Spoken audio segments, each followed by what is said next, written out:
আসসালামু আলাইকুম সবাইকে, ঈদ মোবারক। আজকে এখন বাজে হচ্ছে রাত 2:56।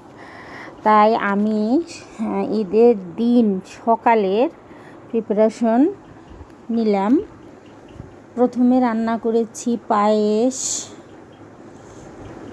তারপরে রান্না করেছি লাচ্চা সেমাই। তো সেমাইটা আমি একটু দুধ কম দিয়েছি, এক একজনের এক এক রকম পছন্দ, যার যেটা পছন্দ সেভাবেই করেছি। সেমাই রান্না করেছি, তারপরে হচ্ছে আরেকটা সেমাই রান্না করেছি, এটা হচ্ছে কুলছন সেমাই। এটাও আমি একটু এইভাবেই রান্না করেছি, কারণ আরও রান্না করেছি, পুডিং বানিয়েছি, এটা পরে ভিডিওতে আসবে। আল্লাহ হাফেজ, ঈদ মোবারক।